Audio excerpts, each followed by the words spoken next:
How long will we live here? A warm evening where children's questions open up the family's future.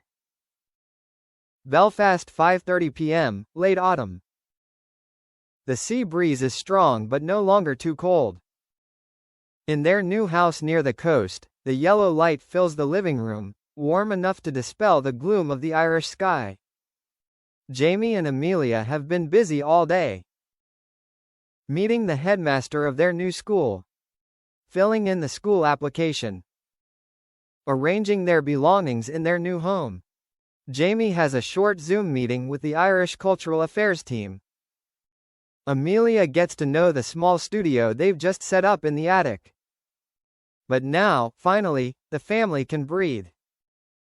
And it's in the most peaceful moments that the most important questions arise.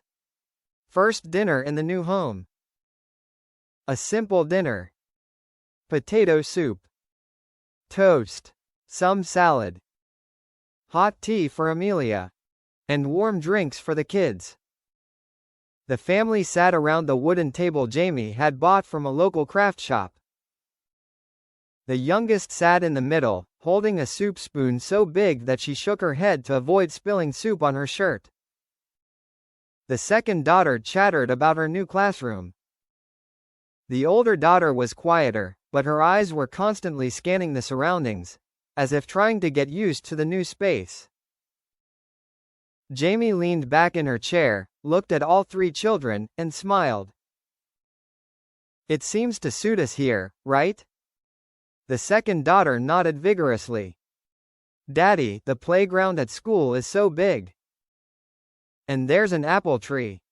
The youngest raised her hand and said loudly, "I like it, I like it, I like it."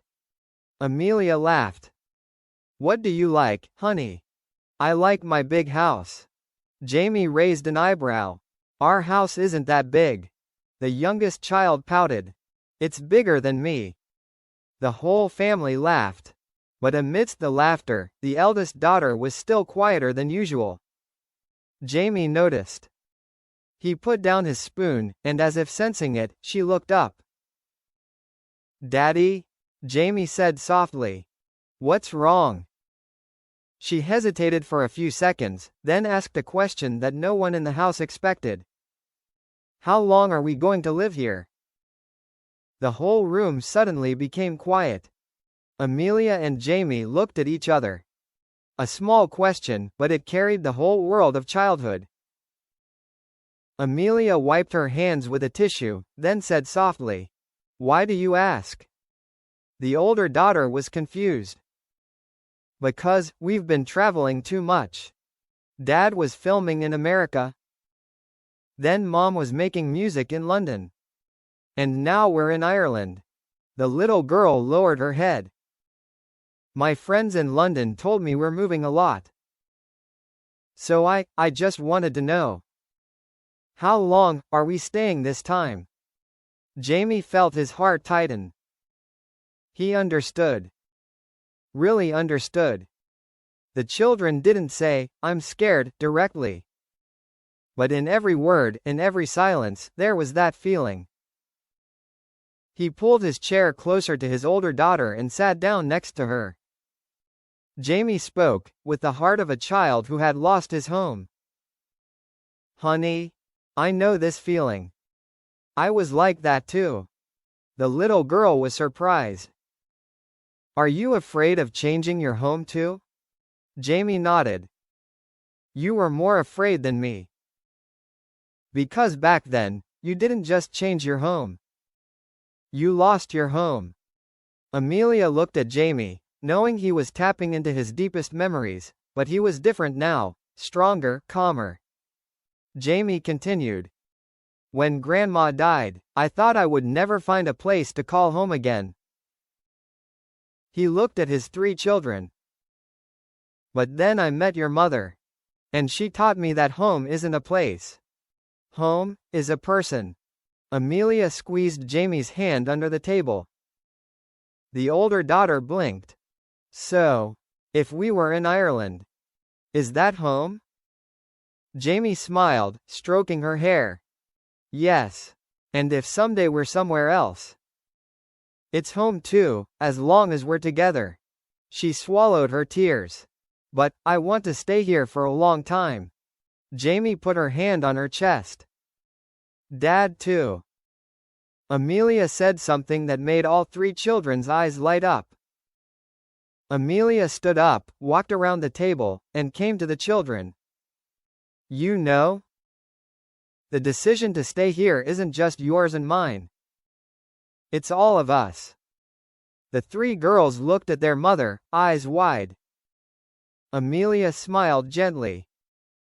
If you like Ireland, like the new school, like the sea, like the air, like the peace here.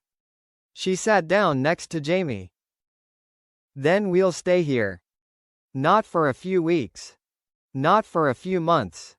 For a long time. A very long time. The three girls gasped. Really, Mom? Really? The second daughter exclaimed. What about London? Jamie replied. London is still part of our family. We can still go there.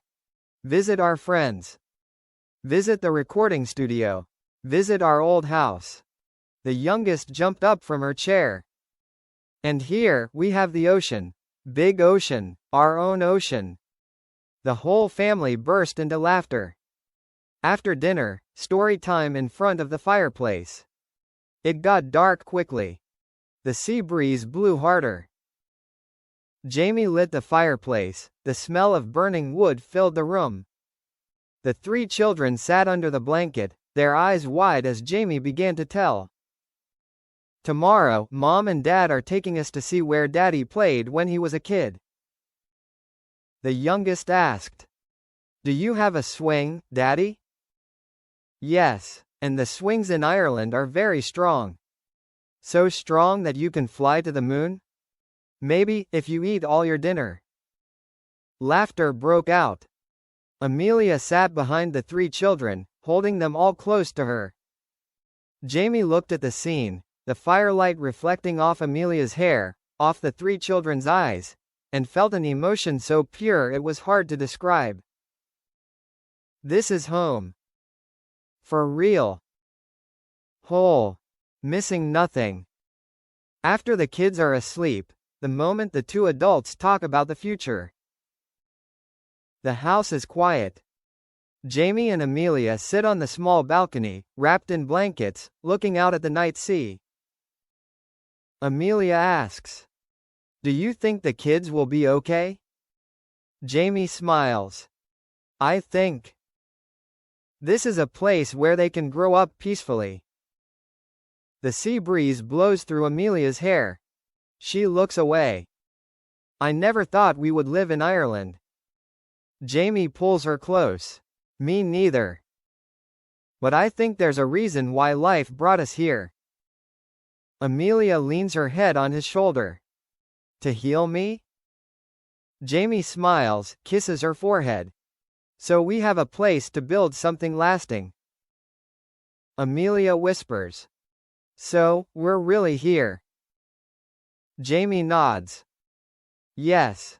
And this time, it's not temporary. Amelia smiled softly, the peaceful smile Jamie loved most. I think Ireland will love you. Jamie shook his head. As long as Ireland loves the kids and loves me, that's enough. A childish question opens the promise of two adults. Before going to bed, Jamie checks the children's room. The youngest is hugging the newly bought teddy bear. The second daughter kicks off the blanket as usual. The eldest daughter hugs the diary, her face much more peaceful. Jamie bends down, kisses each of them on the forehead. We'll be here for a long time. Dad promises. He walks out, sees Amelia standing by the door, smiling. Do you see our future yet? Jamie puts his arms around her from behind. I see it. Clearer than ever. Amelia turns around, puts her hand on his cheek. We're building a life. Not chasing after anything. Just choosing the most important thing. Jamie whispers. family, and peace. Jamie nods. And peace. He kisses her. The sea breeze blows gently through the window. The distant sound of waves echoed like Ireland's blessing to them. In that moment, Jamie understood. This was not just a place to live. It was the place where the rest of his life would begin.